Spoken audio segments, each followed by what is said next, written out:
How Johann Sebastian Bach held his quill. Some observations about his notes, lettering and numbers. In 1723, his new employer offered him a contract. The writing is phenomenal, confident craftsmanship applied casually with delight. Everything is executed tastefully, with clarity and creativity. Spacing between lines is well balanced. A nice ratio between the width of the feather and the letters. Variation and change in proportion of the French words to Roman script. The well-placed decorations, this was a high standard to meet. The timid execution of Bach's signature seems to confirm the official social relations. To be a very humble and very obedient servant, a submission normal for its time. One member of the selection committee lamented that unfortunately they had to make do with the mediocre candidate. But Bach brought something special with him that makes him one of the most skilled calligraphers who ever lived. This cover is carved after templates of Italian writing masters from the 16th century. See, for example, this layout by Arrighi from 1522. But this was not the playground in which Bach excelled, and he realized that. He was wisely reserved in decorating letters. Bach prided himself on having acquired skills through self-study. And in his early days, he experimented with bravado in drawing curls. In private, his wife Anna Magdalena also enjoyed scribbling embellishments. Certainly cheerful, but also vulnerable, because it can be qualified as unbalanced and arbitrary. Positioning text blocks sometimes caused Bach to collide with the right margin, usually at the same height. The word verba is vertically aligned for its second syllable. In the carefully designed cover for his application, something similar happened with the crucial word studio, study. The crest caused a loss of shape of letters and a downward tendency of the first syllable. Other critical comments can be listed, but like Bach, we can wonder, why bother? He showed unsurpassed surefire lines, swing, individuality, proportionality, with the ravishing beauty of the calligraphy of notes. Bach avoided writing letters. The dedication and application that precedes his Brandenburg concerts is a rare exception. So, calligraphy for text and music were two different areas. And that also applied to the way the quill was held. The elegance and efficiency of Arrighi's writing style could be copied from exemplary books. Arrighi's expressed insights are basic and do not go beyond what a 10-year-old would learn at school. To understand writing technique, we must examine the work of another calligraphy master. The Mirror of the Art of Writing was published in 1608. Engravings for this sample book were done by Simon Frisius. The complex technique to make those etchings based on the work of author and calligrapher Jan van der Velde was intellectual capital that was not easily shared. Bach would experiment with the same technique towards the end of his life, which will be the subject of another video. Frisius was a commercial agent in luxury goods on behalf of Duke Johann Ernst von Sachsen from Weimar, under whose descendants Bach served and was imprisoned, and the place where Bach might have started composing das Well-Tempered Clavier.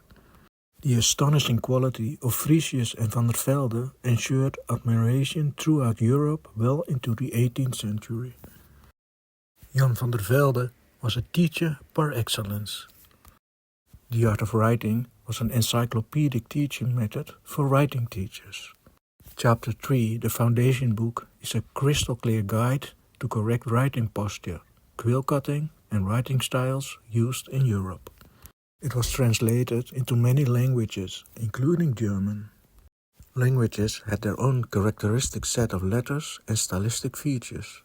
Van der Velde meticulously described Dutch, English, French, German, Latin and Italian scripts. Shapes were not completely fixed, it was more of a collection of properties. For example, in German fracture, dominant in printing, the letter U could be given a decoration to distinguish it well from similar-looking letters. Letters derived their characteristic shape from the fixed angle at which the feather was held. For many types of writing, lines were thinnest diagonally up and thickest diagonally down.